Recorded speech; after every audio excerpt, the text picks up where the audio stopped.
Rasulullah, wahai Abu Bakar, bolehlah kamu berikan kepada jiwa kamu, raga kamu, pikiran kamu untuk dunia sebentar, untuk berbahagia. Agama Islam itu tidak mengekang kalian hanya untuk apa? Solat saja. Karena kalau di dalam Islam hanya solat saja, tentu orang yang solatnya lebih banyak, lebih mulia dibanding orang yang solatnya lebih sedikit.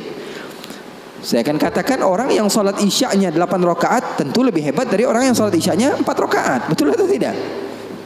Tapi agama Islam bukan dilihat daripada banyaknya, tapi agama Islam dilihat daripada seseorang ikut akan perintah Allah dan menjauhi larangan-larangan Allah Subhanahu wa ta'ala. Agama Islam agama yang mudah. Mungkin saya pernah ceritakan kepada kalian, ada sahabat Nabi namanya Nuaiman. Siapa namanya? Nuaiman. Pernah atau tidak? Ada sebagian sahabat-sahabat mungkin pernah mendengar. Sahabat Nabi Nuaiman ini orangnya lucu. Nabi Muhammad SAW kalau sudah melihat wajahnya Nuaiman pasti tertawa. Didatangi beberapa sahabat, Rasulullah SAW melihat wajah Nuaiman, Rasulullah tersenyum. Jadi sahabat senang. Terkadang sahabat memaksa, Nuaiman datangi majlisnya Rasulullah supaya Rasulullah tersenyum. Hidup Rasulullah SAW enggak melulu khusyuk begitu, enggak. Rasulullah sering tertawa, tersenyum.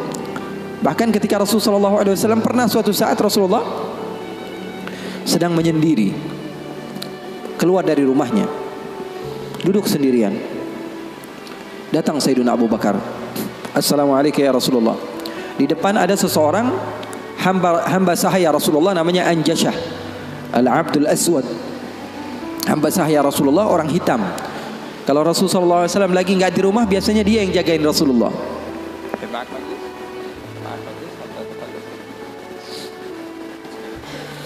Siapa namanya? Anjashah, penjaga Rasulullah SAW. Maka Rasulullah SAW duduk ketika itu sendiri. Abu Bakar datang, izin, Anjashah boleh atau tidak saya masuk? Kata Rasulullah, siapapun mau masuk silahkan masuk. Masuk Sayyidina Abu Bakar. Sayyidina Abu Bakar ini nggak kuat, 1 jam saja pisah dari Rasulullah dia pasti kacau hidupnya. Datang ke Rasulullah SAW duduk. Sayyidina Abu Bakar orangnya begitu, nggak berani. Ini paham bahasa Indonesia nggak nih? Paham ya? Saya kira karena sebagian orang, saya pernah ceramah di satu tempat di Banten, di pedalaman dusun. Saya ngomong bahasa Indonesia, saya kira paham semua orang. Pas selesai kajian sekitar 1,5 jam saya ngomong, tahu-taunya nggak ada yang paham bahasa Indonesia. Rasanya pengen apa itu? Paham bahasa Indonesia, paham ya? Paham. Maka Sayyidina Abu Bakar masuk ke rumah Rasul, ke tempat Rasulullah SAW. Ketika itu sedang duduk, Rasulullah diam. Sayyidina Abu Bakar orangnya ini nggak berani memulai omongan, berbeda dengan sahabat yang lain. Melihat Rasulullah dia diam saja. Beliau ini di antara syimahnya, di antara apa? Syama'ilnya, di antara sifat Sayyidina Abu Bakar yang disebutkan perawi bahwa Sayyidina Abu Bakar ini kalau Rasulullah tersenyum dia tersenyum. Kalau Rasulullah nangis dia nangis. Kalau Rasulullah bahagia dia bahagia. Pokoknya yang ada di dalam otaknya Rasulullah saja. Buktinya di dalam hijrah Nabi Muhammad SAW bertanya kepada Sayyidina Abu Bakar, ada air atau tidak?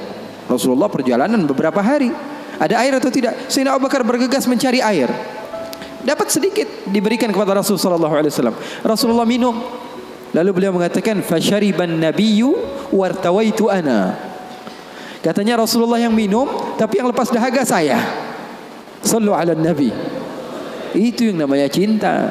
Itu yang namanya cinta. Yang minum Rasulullah, tapi yang lepas dahaga siapa? Sayyidina Abu Bakar As-Siddiq. Maka Sayyidina Abu Bakar duduk diam. Rasulullah nggak ngomong, dia nggak ngomong. Al-Abdul Aswad tadi, Anjashah, hamba sahaya Rasulullah SAW, ngeliatin aja. Rasulullahnya diam, Abu Bakarnya diam. Nggak ada suara sama sekali. Sering saya juga begitu kalau sama santri-santri, murid-murid begitu. Sayanya diam, murid saya diam. Saya megang handphone, dia megang handphone. Rasulullah SAW diam, Sayyidina Abu Bakar diam. Sayyidina Umar datang, Assalamualaikum ya Rasulullah. Waalaikumsalam. Kata Rasulullah SAW, masuk duduk Sayyidina Umar. Sayyidina Umar ini orangnya nggak bisa diam. Beda sama Sayyidina Abu Bakar As-Siddiq. Duduk sebentar, 5 menit, Rasulullah diam, Abu Bakar diam. 10 menit, 15 menit masih diam. Lalu Sayyidina Umar memberanikan untuk membuka pembicaraan. Dia katakan, ya Rasulullah, iya ya Umar, saya mau tanya ya Rasulullah, mau cerita, mau curhat ya Rasulullah. Silahkan wahai Umar. Saya punya istri di rumah ya Rasulullah. Ceritanya istri. Udah dikasih uang belanja masih kurang aja. sudah dicukupi keperluannya masih saja marah-marah. Nah, itu orang yang udah punya istri ya, nggak punya istri kesian deh lo. Jangan senyum-senyum ya, semuanya yang ngerasa. Sayyidina Umar bin Khattab dia mengatakan apa? Ya Rasulullah, saya punya istri di rumah ya Rasulullah. Sudah saya kasih uang masih kekurangan saja ya Rasulullah. Sudah saya cukupi keperluannya masih saja ya Rasulullah. Cerita panjang lebar tentang istrinya kepada Rasulullah SAW. Serius ini Sayyidina Umar. Rasulullah ketika mendengar Sayyidina Umar mengatakan hal yang sedemikian rupa, Rasulullah tertawa. Rasulullah tertawa. Yang tadinya Rasulullah SAW sedang bersedih, sedang sumpah, sedang boring. Rasulullah SAW tertawa. Sayyidina Abu Bakar tertawa juga. Sayyidina Abu Bakar tertawa, Rasulullah tertawa. Sayyidina Umar bingung. Saya lagi cerita sedih kok malah ketawa semua. Ya Abu Bakar, kalau kamu tertawa saya tahu karena Rasulullah tertawa. Rasulullah tidak tertawa kecuali engkau tertawa. Lalu engkau ya Rasulullah kenapa kok tertawa ya Rasul? Kata Rasulullah apa? Saya ini dari tadi menyendiri di sini gara-gara sumpek. Kenapa? Wahai Umar, sama seperti kalian. Sebabnya siapa? 2 anak kalian kata Rasulullah SAW. Faham atau tidak?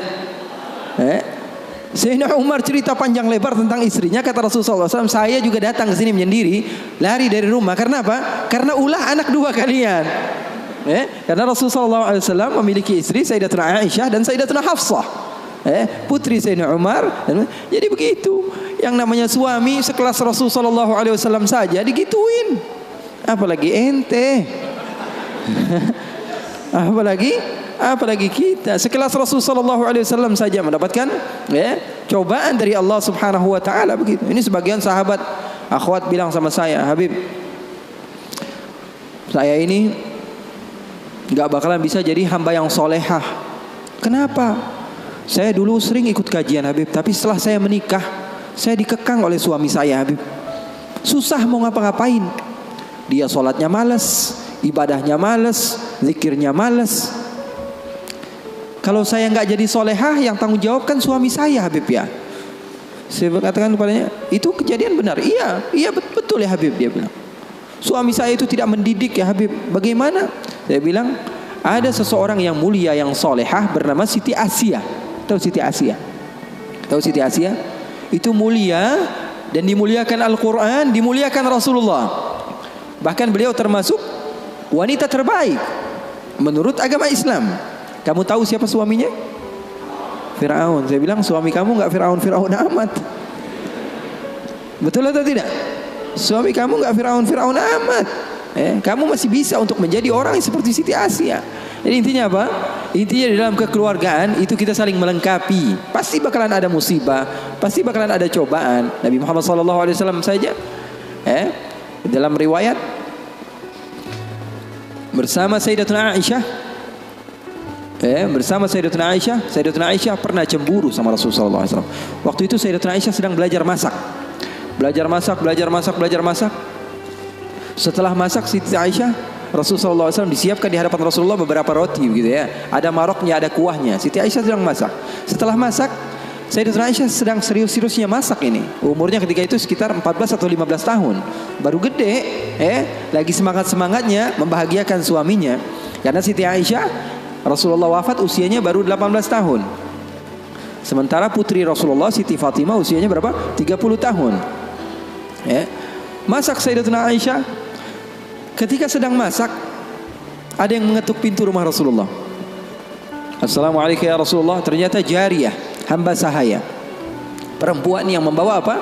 Membawa lauk, membawa kuah, yang membawa marok. Kata Rasulullah, siapa di luar? Saya hamba sahayanya Ummu Salamah. Ya, Rasulullah punya istri juga namanya Ummu Salamah.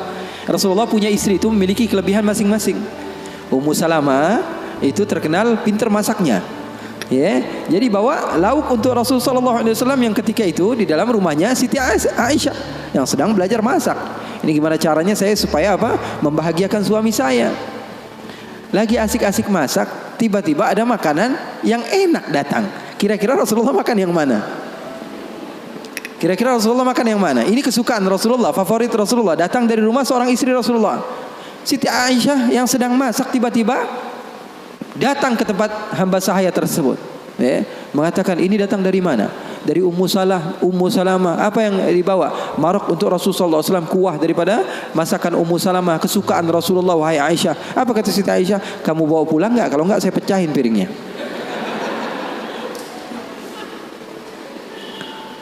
Yang jadi masalah di hadapan beliau Siti Aisyah ketika itu ada Rasulullah.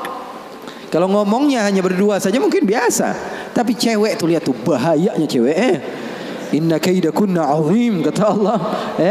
Sesungguhnya tipu daya muslihat perempuan itu azim. Allah yang bilang. Sementara muslihatnya syaitan, kata Allah Subhanahu wa taala, dhaif, lemah. Di dalam Al-Qur'an kalian baca, betul belum? Setan Allah Subhanahu wa taala sifatkan tipu muslihatnya itu sangatlah lemah tipu dayanya. Tapi kalau perempuan, inna kaidakunna azim, kata Allah Subhanahu wa taala. Bukan berarti bahwa perempuan itu begini dan begitu, enggak. Memang udah bawaannya begitu. Begitu. Makanya orang yang paling sabar dengan istrinya pahalanya paling besar. Orang yang paling bukan curhat ini ya. Orang yang paling sabar dengan istrinya pahalanya besar di sisi Allah. Bahkan ada seorang wali di negeri Hadramaut ditanya, kenapa kamu bisa soleh seperti ini? Kamu mendapatkan maqam yang tinggi di sisi Allah. Kenapa? Karena sabarnya dia sama istrinya. Setiap hari diomelin sama bininya. Setiap hari diomelin sama istrinya. Maka Siti Aisyah mengatakan, kamu bawa pulang atau tidak? Kalau tidak saya pecahkan di sini juga. Bingung ini. Hamba sahaya pulang diomelin istri Rasul, nggak pulang diomelin istri Rasul. Nggak enak kan jadi begitu. Kalau dia pulang diomelin Ummu Salamah, nggak pulang diomelin Siti Aisyah. Akhirnya galau dia, diam aja di situ. Rasulullah ngeliatin, ini mau ngapain ini Aisyah ini. Ternyata benar, diambil sama Siti Aisyah dan dilempar makanan tersebut di hadapan Rasulullah. Maka takut itu hamba sahaya dan dia pun pulang. Siti Aisyah mengatakan, ya Rasulullah, nggak lauk di sini, nggak lauk dari situ. Maksudnya apa? Nggak ada lauk. Sekarang makan siang nggak ada lauk. Ini enggak, itu enggak, kata Rasulullah. Kata Siti Aisyah. Siti Aisyah pergi. Lalu Rasulullah SAW menunjukkan kepada kita akan arti cinta. Sahabat saya bertanya, apa arti cinta? Ketika Rasulullah SAW mengambil sisa-sisa makanan tersebut dan tertawa, lalu mengatakan, gharat ummukum, ibu kalian sedang cemburu, pergi jangan mendekat, kata Rasulullah Sallallahu Alaihi Wasallam. Jadi hal yang seperti itu ada di zaman Rasul sallallahu alaihi wasallam, di kehidupan baginda Rasul sallallahu alaihi wasallam. Bahkan pernah Siti Aisyah, ini kenapa cerita suami istri terus ya? Padahal saya mau cerita tentang hamba yang soleh tadi, tapi nggak apa-apa lah. Siti Aisyah pernah suatu saat ada masalah sama Rasulullah. Terus dia bilang, ya Rasulullah, kamu yang bersalah. Kata Rasulullah SAW, kita selesaikan masalahnya, wahai Aisyah, dengan baik-baik. Bagaimana jalan keluarnya? Kata Siti Aisyah, panggil salah seorang di antara sahabatmu yang menjadi hakim, menengahi antara kita berdua. Kata Rasulullah, oke, saya panggil Umar. Enggak, Umar terlalu keras, kata Siti Aisyah. Beliau yang menentukan. Rasulullah begitu cinta kepada istrinya Siti Aisyah. Sampai-sampai Rasulullah tahu. Di dalam Bukhari, Rasulullah SAW mengatakan kepada Siti Aisyah, wahai Aisyah, aku tahu kapan kamu marah, kapan kamu tidak marah. Kapan ya Rasulullah? Kata Siti Aisyah, kata Rasulullah, ketika kamu bersumpah, wa Rabbi Ibrahim, demi Tuhannya Nabi Ibrahim, berarti kamu tidak sedang mau menyebut namaku, kamu berarti lagi marah. Tapi kalau lagi kamu berbahagia denganku dan senang kepadaku, kamu akan mengatakan, wa Rabbi Muhammad, demi Tuhannya Nabi Muhammad sallallahu alaihi wasallam. Maka Sayyidina Umar, kata Rasulullah, kata Sayyidatuna Aisyah, enggak mau. Sayyidina Umar terlalu tegas. Kita panggil Uthman. Uthman nanti lebih membela kamu ya Rasulullah. Dia orangnya maluan, pemalu. Kata Rasulullah, kalau begitu Sayyidina Ali bin Abi Thalib, kalau itu sih pasti menang Rasulullah, sepupunya Rasulullah, mantunya Rasulullah. Terus siapa yang kamu mau? Abu Bakar? Abu Bakar sepertinya lebih cocok ya Rasulullah. Kata Siti Aisyah, Abu Bakar sepertinya lebih cocok, bapaknya. Akhirnya kata Rasulullah, oke, kita panggil Sayyidina Abu Bakar. Dipanggil Sayyidina Abu Bakar. Bingung Sayyidina Abu Bakar. Sayyidina Abu Bakar sudah tahu ini pasti kerja ulah Siti Aisyah ini. Kenapa saya dipanggil Rasulullah SAW? Datang Sayyidina Abu Bakar mengatakan kepada Rasulullah SAW, ada apa ya Rasulullah? Kata Rasulullah, saya sedang ada masalah dengan Siti Aisyah, dengan Aisyah, saya ingin diselesaikan dengan baik-baik. Kamu menjadi penengah, kamu bukan sahabat saya, bukan murid saya, dan kamu bukan sebagai ayah daripada Aisyah, tapi kamu sebagai hakim yang bijak, yang memisah, yang menyelesaikan masalah kami berdua. Oke, kata Sayyidina Abu Bakar. Duduk Sayyidina Abu Bakar. Ditanya sama Rasulullah SAW, ayo Abu Bakar mulai. Sayyidina Abu Bakar mulai. Kata Sayyidina Abu Bakar, saya mau tahu asal usul masalahnya ini dari mana. Belum sempat Rasulullah SAW menjawab, Sayyidatuna Aisyah sudah mengatakan, yang salah dia bukan saya. Sayyidatuna Aisyah enggak mau menyebut nama Rasulullah, yang salah dia, kata Sayyidatuna Aisyah. Marah Sayyidina Abu Bakar, berdiri mau dipukul Sayyidatuna Aisyah. Kurang ajar kamu sama Rasulullah. Ketika mau dipukul Siti Aisyah, apa yang beliau lakukan? Beliau kembali kepada Rasulullah SAW dan berlindung kepada Rasulullah SAW. Di belakang Rasulullah SAW. Lalu Rasulullah SAW memegang tangan Sayyidina Abu Bakar yang mau memukul Siti Aisyah dan mengatakan, wahai Abu Bakar, kalau mau main kekerasan bukan di sini tempatnya. Dia adalah istri saya. Keren gak Rasulullah? Maka Sayyidina Abu Bakar malu dan keluar dari rumah Rasulullah SAW. Siti Aisyah memeluk Rasulullah SAW. Ini Nuaiman, sahabat Nabi. Dia pernah bawain Rasulullah madu. Dikasih Rasulullah SAW madu. Setelah diberikan kepada Rasulullah, Rasulullah makan, mengajak beberapa sahabat untuk makan bersama Nuaiman. Ini disebutkan di dalam kitab Usdul Ghabah, fi tamyizis sahabah, Ibn al-Athir. Diberikan madu kepada siapa? Kepada Rasulullah SAW. Rasulullah ambil madunya, diberikan kepada sahabat-sahabat Rasulullah SAW. Setelah dimakan oleh Rasulullah SAW, tiba-tiba Nuaiman datang bersama seorang pria. Lalu Rasulullah bertanya kepada Nuaiman, siapa dia? Kata Nuaiman, ini penjual madunya ya Rasulullah. Maksud kamu? Saya tadi niatnya mau beliin Rasulullah tapi nggak ada uangnya. Maksudnya Rasulullah yang bayar. Rasulullah sudah habiskan madunya dan Rasulullah SAW disuruh bayar sama Nuaiman. Lalu Rasulullah SAW bertanya kepada Nuaiman, Nuaiman, kamu berani sekali sama saya, kata Rasulullah. Oh, kamu berani sekali. Apa kata Nuaiman? Saya jujur ya Rasulullah, saya nggak pernah melihat ada satu baju baru yang datang di kota Madinah atau makanan baru kecuali saya berharap saya adalah orang yang pertama menunjukkannya kepadamu dan memberikannya kepadamu ya Rasulullah. Wah, bagus itu. Masalahnya cuma satu ya Rasulullah, nggak punya fulus, nggak punya uang ya Rasulullah. Masalahnya saya semua. Nah, begitulah Nuaiman. Kisah hidupnya luar biasa, membuat Rasulullah SAW bahagia. Orang yang seperti itu, kalau kita yang jadi seperti itu, mungkin kita adalah orang yang pertama kali masuk neraka. Kurang ajar sama Rasulullah. Tapi terkadang ada sebagian orang yang melakukan keburukan, tapi kalau dicintai oleh Allah, keburukannya menjadi kebaikan.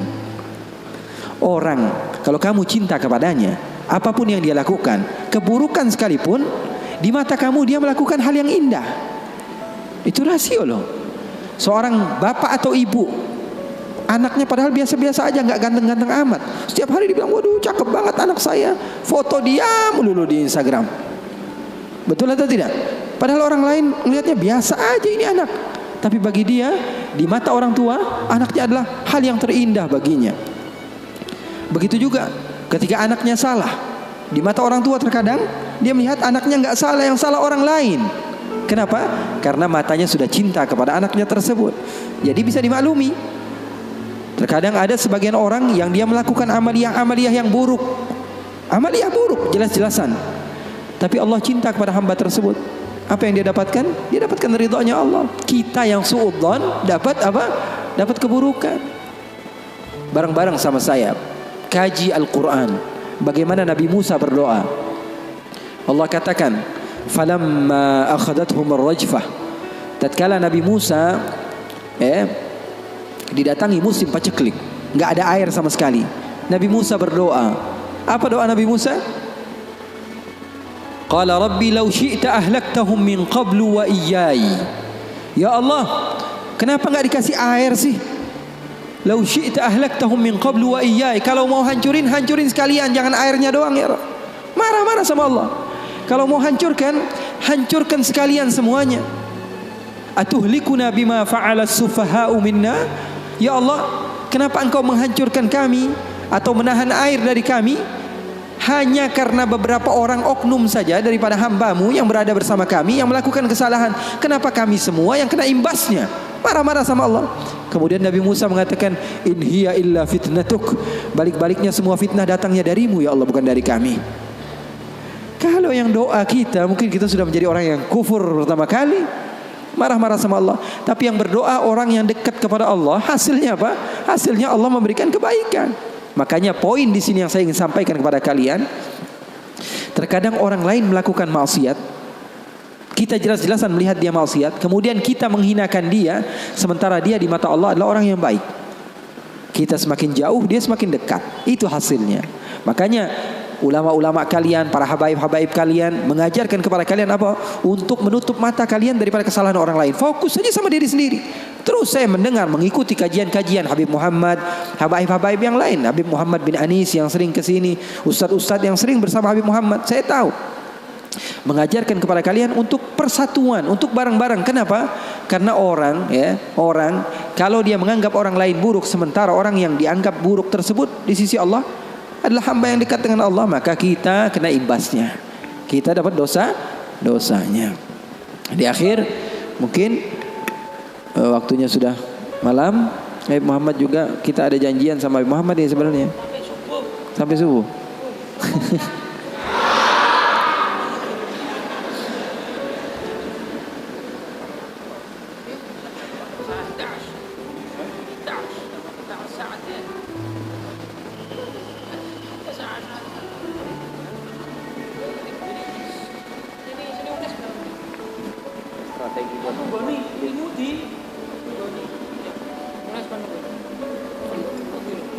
Itu strategi sebenarnya biar bisa minum kopi.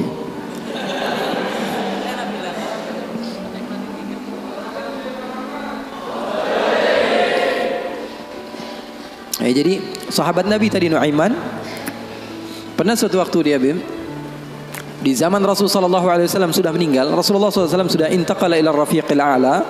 Bahasa meninggal sepertinya kurang pas buat Rasulullah SAW. Rasulullah SAW berpindah kepada alam yang lain. Datang Rasulullah SAW di zaman Sayyidina Uthman bin Affan.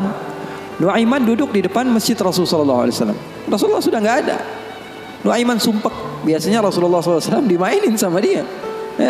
Ini duduk di masjidnya Rasulullah SAW. Nggak ada kerjaan dia. Dia ambil batu, dia lempar, ngeliatin orang yang bolak balik sana. Kalau kata orang Malaysia, pusing sana, pusing sini, balik sana, balik sini. Nuaiman melihat ada orang yang buta, orang yang nggak bisa melihat, megang tongkat. Jalan, dia pusing sana, pusing sini, balik sana, balik sini. Nuaiman, saya lagi sumpek, ini orang bikin tambah sumpek. Dipanggil sama Nuaiman, hei buta, kemari kamu. Ini Nuaiman nggak bisa ngelihat orang kecuali dikerjain.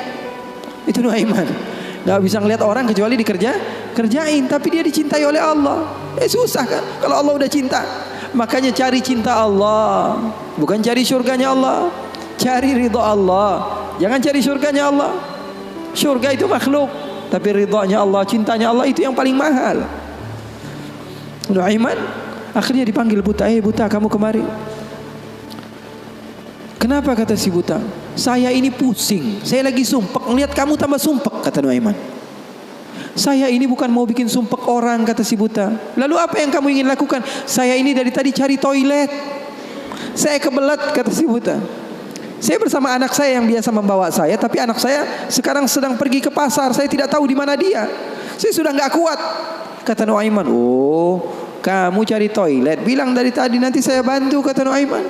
Dipegang tangannya sama Nuaiman. Ini mau balas dendam ini Nuaiman. Ini dipegang tangannya, dibawa kemana? Ke masjidnya Rasulullah Sallallahu Alaihi Wasallam. Dulu masjid nggak ada toiletnya, beda sama sekarang. Sekarang orang ke rest area yang lihat ada masjidnya nggak? Ada. Mau ngapain? Mau sholat duha? Bukan, cari toiletnya. Orang zaman sekarang kan begitu. Maka Nuaiman memegang tangan si buta, dibawa ke masjidnya Rasulullah. Kira-kira sudah dekat mihrab, di samping, di depan, katanya, oh ini toiletnya. Kamu mau ngapain? Terserah kamu di sini. Apakah sudah tidak ada orang di belakang saya? Tidak ada, sudah aman tempatnya. Nuaiman kabur udah nggak ngurusin lagi udah. Orang lagi sholat banyak, sahabat-sahabat tabi'in lagi pada sholat. Ini tiba-tiba di depan, bayangin di depan situ ada yang buka celana. Yang lagi sholat, mereka mempercepat sholatnya lalu maju ke depan, ingin dipukul ini orang. Ternyata ketika dilihat, wah buta ternyata. Kenapa kamu berani buang air kecil di masjidnya Rasulullah? Awa masjidi Rasulullah. Apakah ini masjidnya Rasulullah? Iya, ini masjidnya Rasulullah. Inna lillahi wa inna ilaihi raji'un. Kata siapa? Si buta ini. Tadi saya cari-cari toilet, tiba-tiba saya berjumpa dengan orang yang sepertinya orang baik. Dari tutur bicaranya adalah orang baik. Dia katakan ini adalah toilet, tempat buang air kecil. Kata sahabat-sahabat, pasti ulahnya Nuaiman. Karena semua sudah tahu, sudah ini kerjaan Nuaiman, gak ada selain dia. Maka siapa-siapa kata si buta? Nuaiman.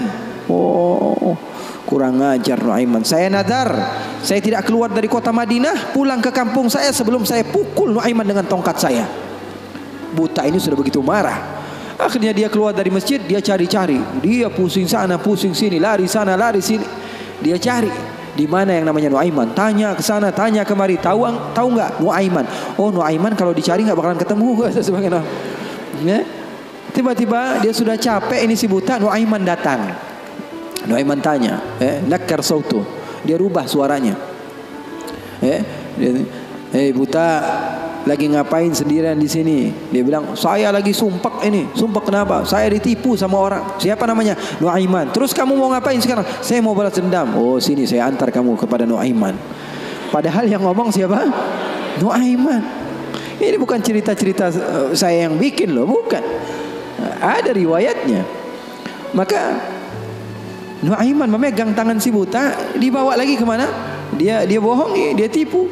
Dia ajak keliling-keliling dulu, seakan-akan tempatnya sudah jauh. Selepas itu dia bawa ke masjidnya lagi. Dibawa lagi ke masjidnya Rasulullah SAW.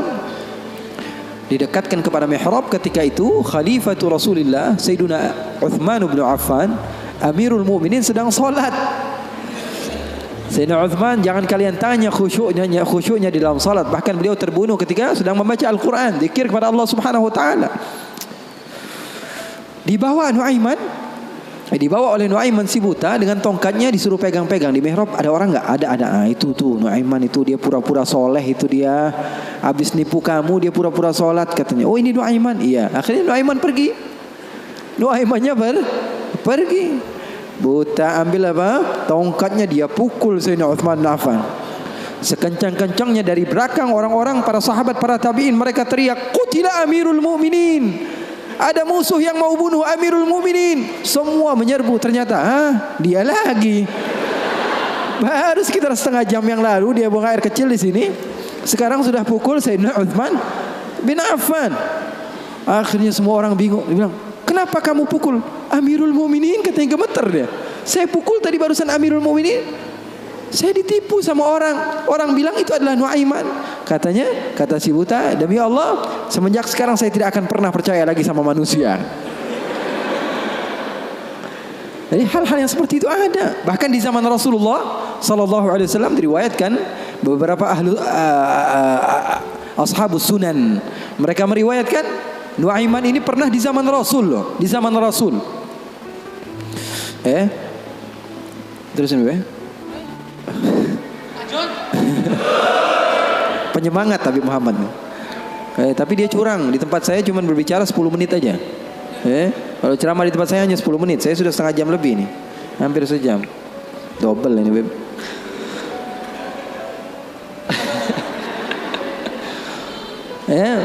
Nuaiman di zaman Rasulullah SAW, Sayyidina Abu Bakar ini banyak rihlah, banyak pergi kemana-mana, pergi ke Syam untuk berdagang, berbisnis. Suatu saat Sayyidina Abu Bakar datang ke Rasulullah mengatakan, ya Rasulullah, saya mau izin. Izin apa wahai Abu Bakar? Saya mau ajak Nuaiman ini ikut saya berbisnis ke negeri Syam, ke luar negeri ini, bikin paspor Nuaiman. Keren, ke daerah lain, ke Syam. Kata Rasulullah, ya sudah bawa saja Nuaiman, enggak apa-apa. Sahabat Nabi izin dulu sama Rasulullah.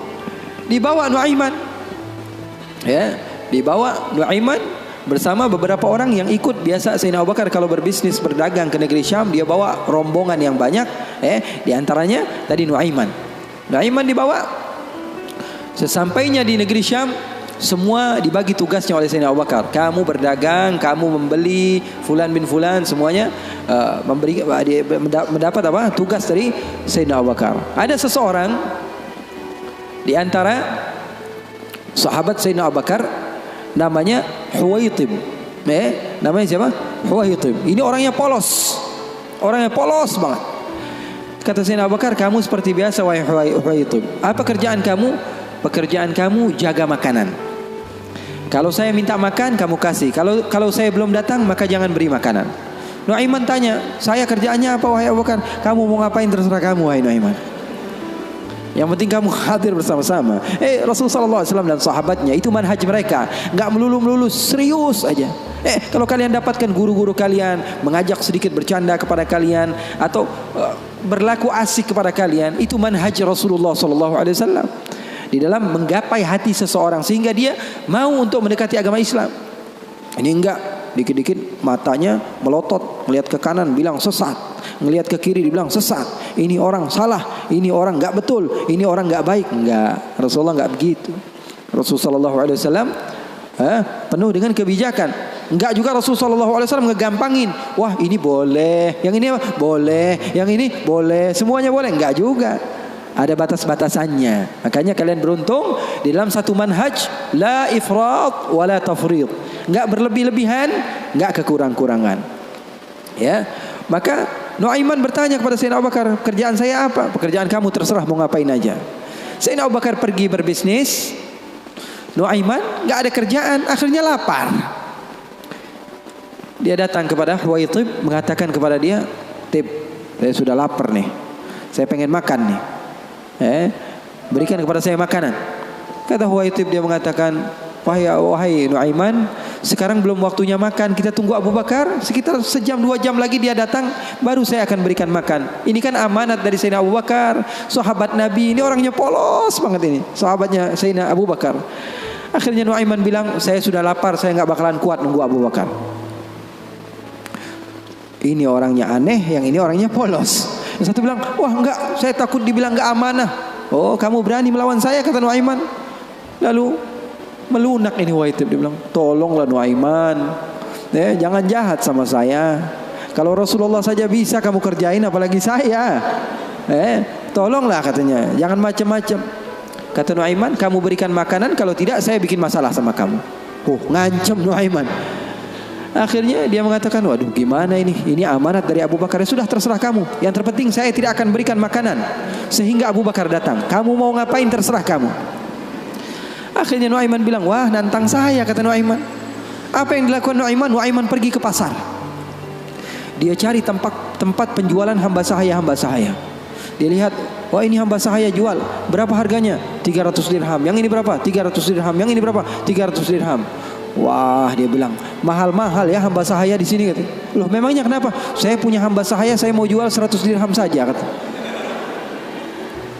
Apa kata Nuaiman? Saya punya hamba sahaya, saya mau jual 100 dirham saja. Wah, murah sekali hamba sahaya kamu. Iya, cuma dia punya kekurangan. Kekurangannya apa? Kalau kalian tangkap, dia bakalan bilang, saya bukan hamba sahaya, saya orang bebas. Saya bukan hamba saya orang bebas. Wah, kata orang-orang, saya mah nggak perlu sama bacotnya, yang penting kerjanya. Dia mau ngomong apa terserah, yang terpenting dia mau kerja. Oh kalau begitu deal, saya jual hamba sahaya saya, dapat uang 100 dirham nih, uang yang banyak. Kemudian didatangi Huwaitib, kemudian dikatakan, wah itu tuh hamba sahaya saya. Ditangkaplah Huwaitib. Teriak-teriak dia, saya bukan hamba sahaya, saya orang merdeka. Kata yang beli, kami udah tahu ini kekurangan kamu.